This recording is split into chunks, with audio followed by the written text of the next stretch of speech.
I'm going to talk about the case for freight transport and draw your attention to a lacuna in our present tools for appraising transport projects.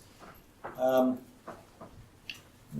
a heavy goods vehicle is one of the most efficient and valuable uses of road space. But if you look at parameters in WebTAG, you might not think it was very important at all. And we heard earlier how to make our cities more livable, we're taking road space away. But at the same time, we're making our cities denser, and that increases the requirement to bring in freight to support those communities. And when we take road space away, our methods of managing road space are such that there's no discrimination in the way we take it away from cars or from freight transport. Now, just a sort of statistical point, when we talk about freight transport in the statistics, people are looking at the exterior of the vehicle, and they say that's a van, and they call that freight transport. But actually, there's some indication that about 50% of that is actually mainly worker transport, not freight transport. Now, in a sense, it's a bit hybrid because often there are tools and materials in there as well as the workers, and understanding that is we don't have a very good handle on it at all. But there are increasing attempts in some areas, but fairly small, to make the workers come by public transport and concentrate down onto what we need to move the tools and materials separately where that's efficient. There's also a perception that e-commerce is the reason for this large growth in light vans. But actually, when you start doing some rough order of magnitude sums as to what it could possibly be, we soon realise that actually that's hardly driving it at all. Right. So let's look at WebTAG. And when we have a passenger mode, I've got a bus there, but it also applies to private cars, taxis. WebTAG will tell us the operating cost of the vehicle, it will tell us the operating cost of the staff, and it will tell us the value of time of the passengers. Now that's all down as vehicle occupants, but we can distinguish between those occupants who are cost in effect, they're the drivers and the other operating staff, and the passengers who are in fact payload, if you like, and that payload is typically quite valuable. When we look at freight, it'll tell us the operating cost of the vehicle and the value of time to the occupants, but those occupants in a freight vehicle, etc., are generally the operators of the vehicle, they're not the actual payload. I've just drawn attention to actually the fact that some freight transport is worker transport, not freight. But there's still that big thing missing, which is the freight itself. What is the value of time to the freight? And when we start talking about journey time, there are two aspects to journey time. One is planned journey time, and the other is unanticipated journey time, delay, that results from congestion. And when it comes to trying to look at the cost of freight, the time to freight, we discover there are in fact two aspects to it. There's a short-term cost and there's a long-term cost.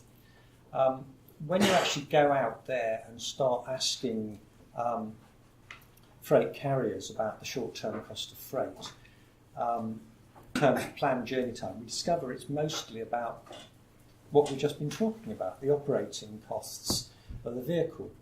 And there are two reasons for that. One is that the freight doesn't belong to the freight carrier. Freight belongs to the people who get it and the people who receive it. The people in the middle are in a competitive industry, and they're competed down to the cost of moving it. They don't know what the value of time to the freight they're moving is, except in some very indirect way that they're moving chilled goods. They understand that someone's paid extra to have a chilled lorry and move that quickly. But it's like the taxi driver who's taking you to the airport. You can't get the taxi driver to take the cost of missing the plane. All he can do is say, I'm the taxi driver. It costs this much to take you to the airport. It's up to you to plan your journey to make sure you get to the airport and you don't miss your flight to Sydney. And a consequence of that for the people who are at each end of the journey is they design their businesses to cope with the freight transport situation they have to live with.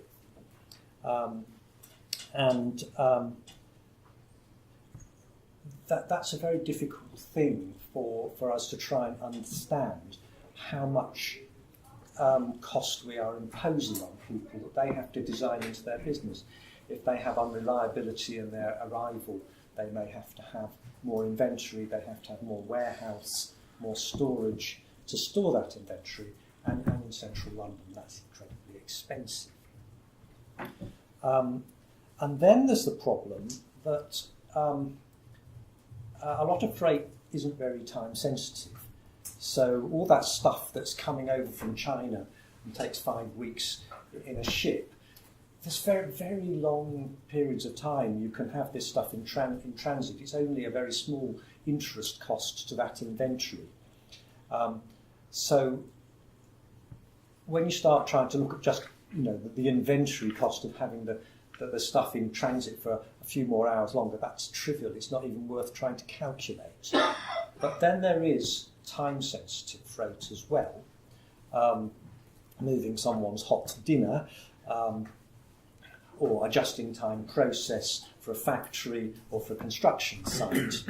And that may be very valuable, but it's exceedingly hard to get a handle on that because there's such a heterogeneous community out there of freight vehicles that if we try and survey it, we're just not going to have a valid sample for it.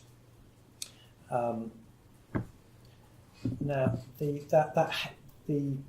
is a study that did try to look at those long-term costs of freight, which is this Hague Consulting Group report. I've never managed to get my hands on a copy of it.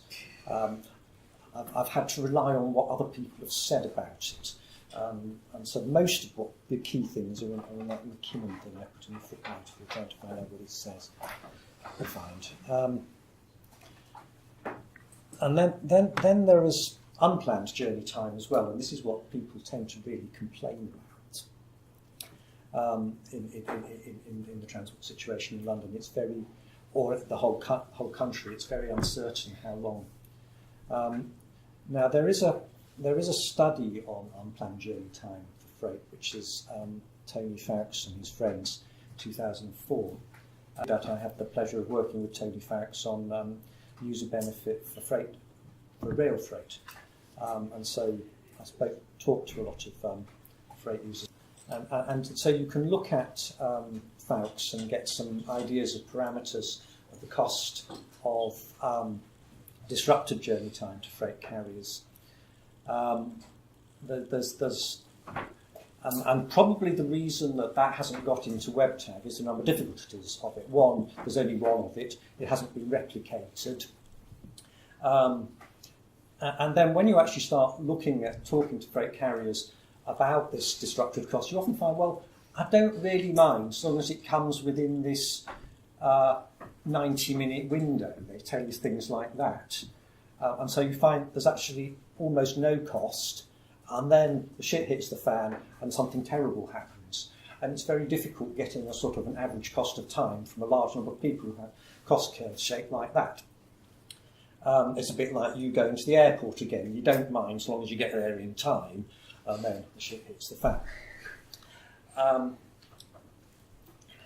Anyway, and also his study only looks at large vehicles, and he generally only looks at sort of fairly standard bulk freight types. So we've still got no information on what's going on in that small van there, which might be full of fresh fish or something.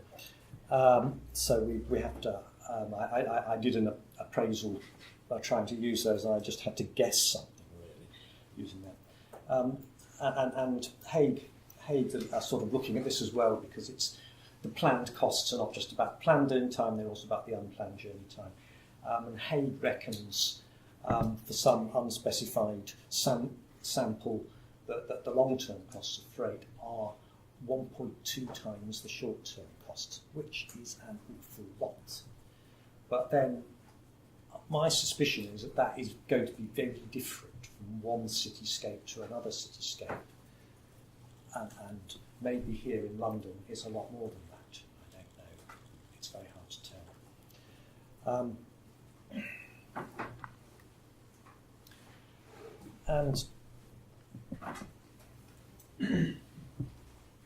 So, what is actually freight doing for us? Freight is permitting denser development. We've heard agglomeration benefits. Agglomeration benefits come from developing more densely. I don't really believe in this. Agglomeration is making the London to Birmingham journey time shorter. Agglomeration is what's within 15 minutes of you, in my view. That's how most economists see it. Freight is avoiding the cost of storage space if you can have regular daily deliveries instead of weekly deliveries. In fact, in Regent Street, shops have multiple daily deliveries because the cost of the space is so large there, they don't want any back of shop space, and the avoided cost of the inventory. You gain time to complete production, and you avoid making a journey yourself. So that the recent expansion of Deliveroo type services, bicycle delivery of hot meals, it's avoiding people making journeys themselves to restaurants and getting people off the roads. And then the plan for London, we heard about talking about reducing the quantity of peak deliveries, and that is a big thing. There's clearly large peak aspect. When you look at the Fouts numbers, he tells us that nighttime freight is more valuable than any other kind of freight, and that's because at night you avoid those slings and arrows that in the day to the same extent. So if it's valuable and night is long enough for you, you send it at night. But it's very difficult making deliveries at night. People aren't there to receive it. There are developments in unintended delivery. And there are a lot of nighttime restrictions. The London routes you're allowed to drive at night in large vehicles are horribly out of date and don't make any sense anymore. Then there are lots of planning restrictions on specific sites that say you just aren't allowed to have a large vehicle turn up and make a delivery at the night. We might think of trying to reduce freight transport by having more concentration, but that concentration is what the freight business does. They have substantially concentrated things to as much as they can. There's the famous case of a large new building in the city where the planning authorities agreed to it being larger and more densely occupied if they would have a delivery site for the freight a good mile or two away, so that it didn't have large numbers of freight vehicles coming to deliver to it. And that is a possibility. But the benefit of that is not experienced by the freight company. The benefit of that is substantially experienced by the people around. So you're not going to get, in the normal situation, people to pay for that kind of scheme that releases road space by having fewer freight vehicles carrying the same quantity of freight, unless there's an external source of funding to provide